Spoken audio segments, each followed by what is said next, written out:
Om Namo Bhagavate Vasudevaya. Okay, so we are going to discuss about liberation. So many people think that, not many of course, I am wrong. For many people, the goal of life is of course, as we talked, money, success and women. Or maybe nothing at all. But for few people who are in spirituality, for them goal of life is liberation. According to scriptures, all goals of life, it can be categorized into 4 categories. Money, dharma. Dharma means religiosity. That means being good, doing good, thinking good. That's religiosity. So here, and the second goal, and many others have the goal of life, money, dharma, artha. Yet many others, kama means success, name, fame, prestige, and things of this car, cell phones, girls, like that. That's kama.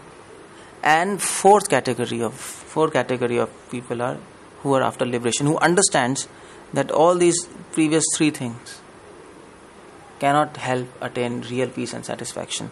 Liberation is the final goal of life. So people who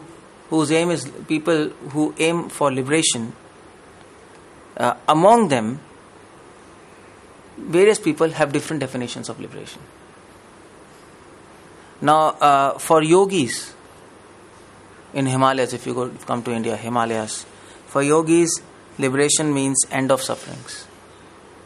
End of sufferings.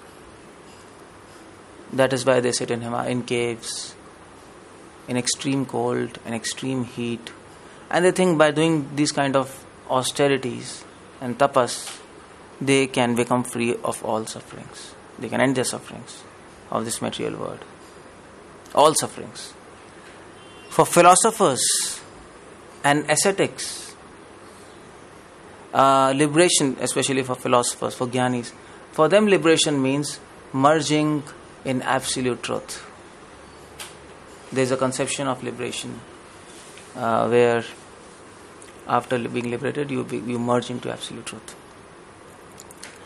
And many people in India, for them, if you ask what's liberation, they'll think liberation means liberation from sins. That's for them liberation. For Buddhist, liberation means nirvana, means annihilation of all desires. That's liberation. Elimination of all desires. And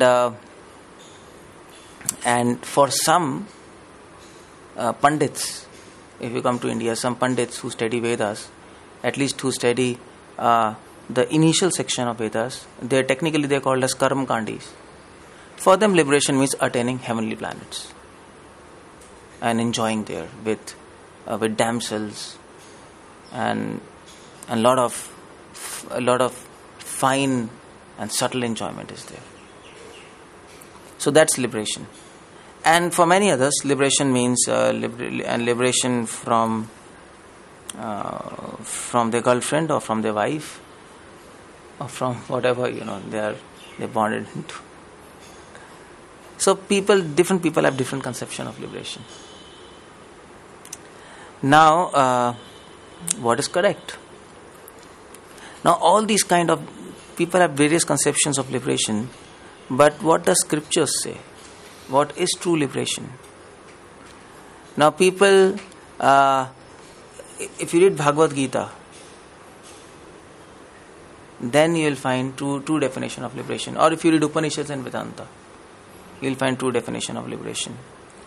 Before that, cheats and hypocrites also liberate innocent public of the heavy burden of the bank balance. That also is there. So according to, if you go to cheats, if you ask them, what do you mean by liberation? They'll say, liberation means I will liberate people from their bank accounts and money. For them, this is the definition of liberation. Or for terrorists, what's the definition of liberation? I liberate people from their stupid conceptions. Kill them and liberate them. That is their definition of liberation. And their method of liberation is kill them, finish it off. And release them from their doubts and all misconceptions. That's liberation.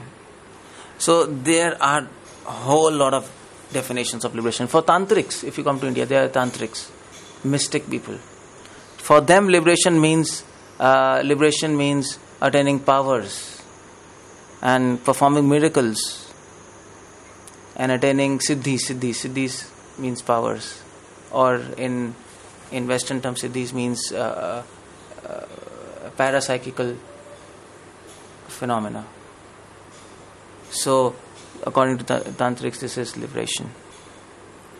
But all the Upanishads and even Bhagavad Gita, it defines liberation as, for example, Bhagavad Gita defines in 5th chapter, 24th verse, defines liberation as, I am quoting, one whose happiness is within.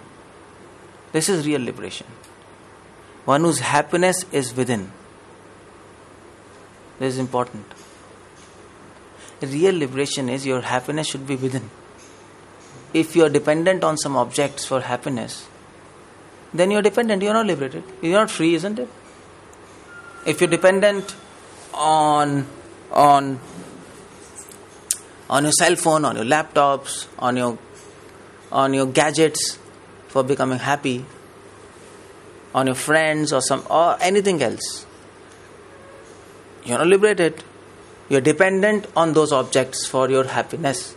Real liberation is you close your room, you close your eyes, you don't need anything or anyone, and you're perfectly happy and perfectly satisfied. You don't feel any lack.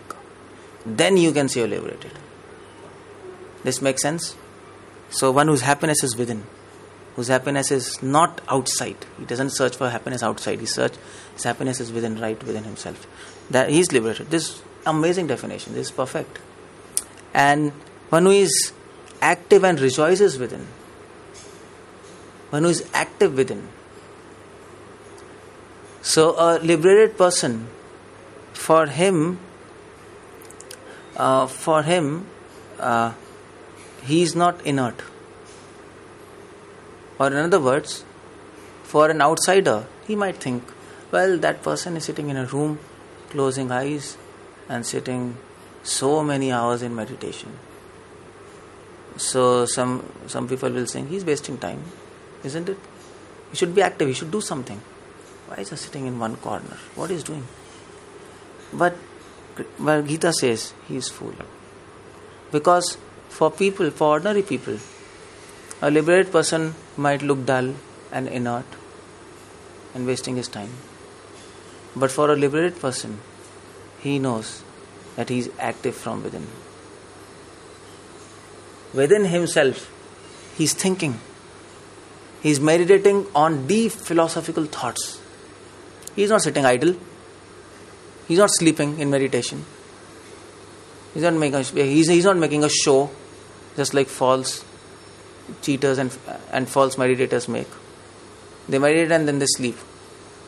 And then after their meditation is over and you ask them, how was your meditation? They'll say, it was superb. I felt so peaceful. Of course you'll feel peaceful when you're sleeping. So it happens, I've seen many times.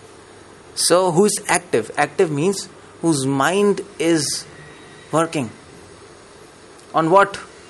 On deep thoughts, on philosophy, on the truths given by scripture. On those things he's meditating. So he's active. Whose aim is inward. This is real liberation. Whose aim of life is not outside. He doesn't set his goal of life something outside in this material world. His aim of life is not money, not success. His aim of life is within himself. His aim of life is to search within himself who is he. This is called liberated person. You can understand who is he. Who am I? This is a big question in philosophy. Who am I? So, whose aim is inward. He is perfectly liberated. He is liberated in the Supreme. And fourth thing is, he knows Supreme Absolute Truth. He has no doubt who is Supreme, what is Supreme, and he understands that there has to be something Supreme. I am not Supreme because nothing is under my control. There has to be some Supreme Intelligence who is having some control. So he understands that Supreme through scriptures, not through his own speculation, through the insight of ancient wisdom, ancient sages. And if all these criteria are there in a person, he is liberated and ultimately he attains the Supreme. So this is Bhagavad Gita, 5th chapter, 24th verse. This is the definition of liberation. Liberation. He is liberated even by living. This term is used, Jivan Mukta. Jivan Mukt. People, for people, he might look like an ordinary person, eating, sleeping, doing same things, but he's liberated. He is disconnected from this body inside, and he's connected with Supreme. This is what Bhagavad Gita says. This is called liberation. So this famous example is given of a coconut.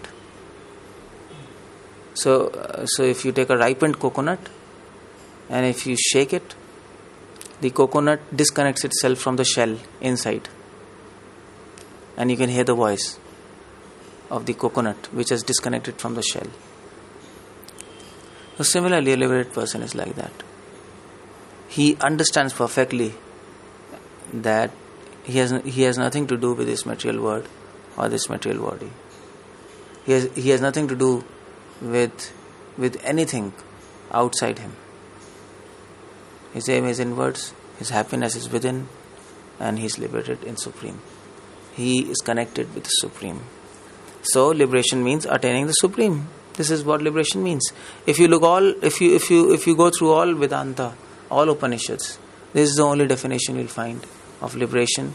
Any other definition of liberation besides this is wrong or partially complete. It's not fully complete. It is partial definition. Partially complete means it is partial definition, but it might seem complete to that person on that level of consciousness. That is why we say partially complete. So those definitions, people, for yogis, if you ask what is liberation, they will say liberation means to end cycle of birth, to end all sufferings, for example, to end birth and death. Okay, fine. That's partial truth, but that's not absolute truth. That's okay. So, ultimate definition of liberation is this, offered by Bhagavad Gita. All other definitions are either wrong. For example, if you say liberation means attaining heavenly planets and enjoying there, that's absolute wrong. That's speculation. It's not mentioned in any of the scriptures. Or if you say liberation means attaining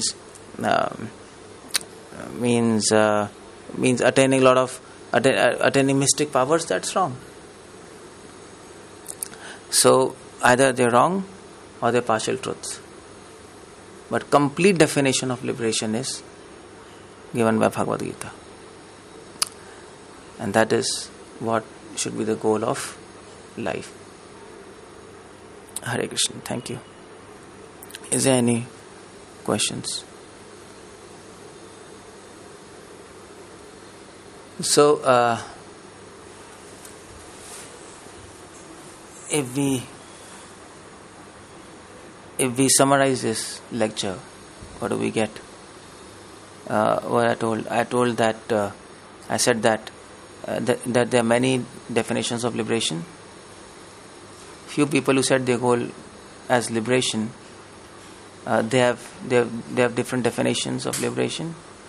For yogis, tantrics, for jnanis, they have different kinds of definition. But according to Bhagavad Gita, real liberation means who is connected with Supreme. He is liberated. And we should try to aim for that conception of liberation, which is the highest and ultimate conception of liberation. All other definitions of liberations are either wrong or they're partial truth. Thank you very much.